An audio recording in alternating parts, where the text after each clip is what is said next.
and welcome back. Thanks for joining. My name is Berit and today I want to talk about We by Yegveny Zamjatin. We is a Russian dystopian novel written in 1920, and it's safe to say that this is the forefather, or let's say one of the forefathers of modern dystopias, and it influenced such works as 1984 and arguably probably also Brave New World. This novel is not as well known in the West as I think it should be, because it was such a big influence to dystopias that we do know very well in the West.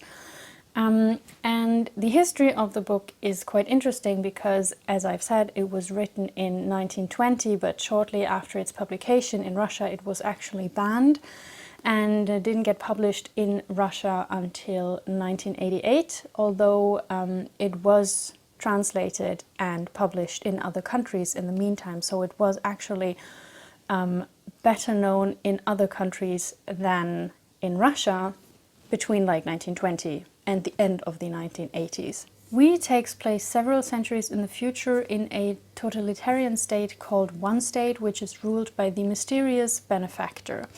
And in that state, everything follows the rules of reason and natural sciences, which means that people now are freed from free will, and also stuff like fantasy or dreams.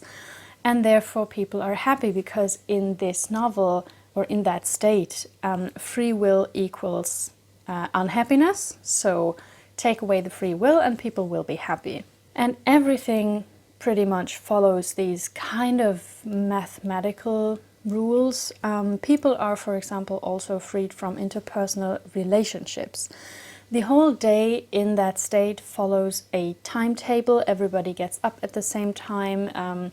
You have certain times when you have free time, and even things like sex are scheduled for certain days and certain times. One State is pretty much a city that is entirely or almost entirely made out of glass. Walls, streets, elevators, everything is made out of glass because nobody has anything to hide, because everybody follows this perfect reasonable system. The only time that you can get curtains is when you have sex scheduled. Pretty much everybody can see everything at any time, anywhere. One State is a city that is enclosed by the green wall, and outside of that wall, or on the other side of that wall, is nature, which is pretty scary to the people in One State, because nature doesn't follow the rules of reason and mathematics as they do. And another thing that you should know about the book is that people in here don't have names, but they have numbers. So in this novel we meet D503, who is the chief engineer of the spaceship Integral. The thing is that One State, who has conquered pretty much Earth, they want to also conquer other planets and bring them eternal happiness through the rules of reason and natural sciences. So they want to free other civilizations also from such bad stuff as free will and fantasy, etc. So we meet D503, the chief engineer of the spaceship. And on that spaceship they want to transport documents and stuff for other civilizations. And D503, he writes a diary with notes about One State to explain to other people and other civilizations how life in One State works and why it is so great. And that is basically what we read here. We read D503's notes about his life and about how the state works. And that also means that we experience everything that we read about in this novel from D503's perspective. As is typical for dystopian novels, the equilibrium, wink wink, in the totalitarian state is of course disrupted at some point. And here the cause for the central conflict is love, because D503 falls in love with I330, who is a person who doesn't really fit One State. She seems to be very irrational and seems to have pretty much emotions, which to D503 is very weird and very strange. And the consequence of D503 developing feelings for I330 is that D503 comes down with a pretty serious sickness, which is that he develops a soul. And yes, in that state, this is a sickness. And that's pretty much all I'm going to tell you about the plot. We have the totalitarian state, we have the chief engineer, and he falls in love, and that is a big problem for life in that state. So I have to say this book was super interesting to read. It was a little bit weird at times. I thought it might be because since I read it in Norwegian, maybe I didn't understand every word of it. But I think even if you understand every word in there, there are still some things that seem a little weird.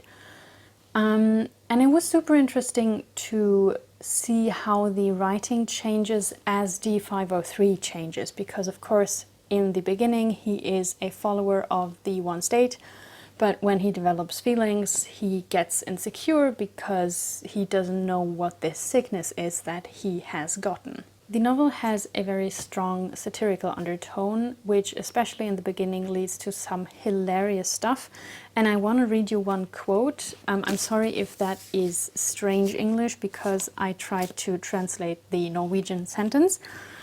But the quote basically goes, "We have all, maybe you as well, while we were still schoolboys, read the biggest of all historical literary monuments preserved for ensuing ages, the railroad schedule." So that is the kind of humor that you get, especially in the beginning, that D503 praises the state for its mathematical correctness or for its mathematical way of functioning, and he really doesn't understand if something is not following these rules of reason and mathematics and natural sciences in general, which leads to some hilarious things because we as readers, of course, are not from one state, so stuff that seems not understandable to him is, of course, very understandable to us. Also, if you know other dystopias, especially if you know 1984 and Brave New World, you can see how the works were inspired by We, which I thought was great. It reminded me more of 1984 than it did of Brave New World, but that's also because I never finished reading Brave New World in school.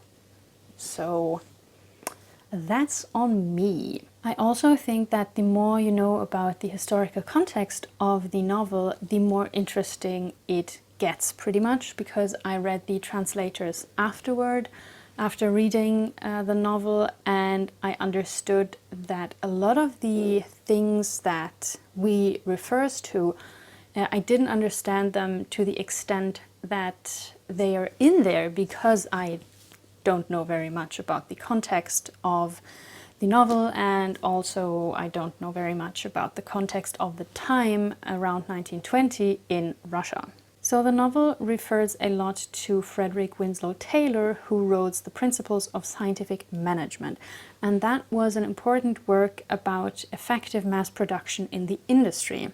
So Lenin, who you probably have heard of, he became a fan of Taylorism after the revolution in Russia in 1918, and he said that Taylorism was basically needed in order to build socialism, that it wasn't possible to build socialism without Taylorism. So that's very interesting, and I guess you can see a lot of it in the novel if you know more about Taylorism than I do, because I just told you everything that I know about Taylorism. Apart from that, there are also many biblical allusions which were quite interesting, and there are also many allusions to Dostoevsky because Zamjatin was inspired by Dostoevsky. And those were also allusions that I didn't really get, and I don't think that you miss something of the reading experience if you, like me, have not read Dostoevsky before reading We. It's just something where I think the more you know about the context, the more interesting it gets, because the more you get out of the reading experience of this book. So basically in We, we have a very strong satirical take on what might happen in the future if socialism is carried too far, like way too far. So basically, if you like dystopias, if you're interested in the genre, I think you should absolutely read We if you haven't, because it was such a big influence on famous dystopias that you might have read or at least heard about.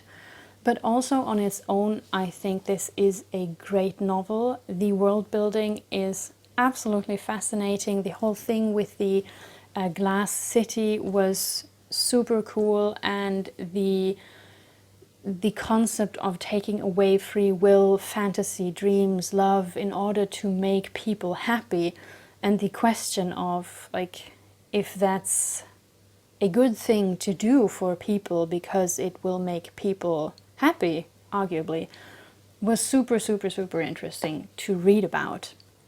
So I enjoyed this novel a lot, and I would recommend you to read it. So that will wrap up this little review of We by Yegveny Zamjatin. If you have read it, let me know what you think. And if you haven't read it, and if you like dystopias, go read it. I hope you enjoyed this video, and maybe I'll see you in the next one. Bye.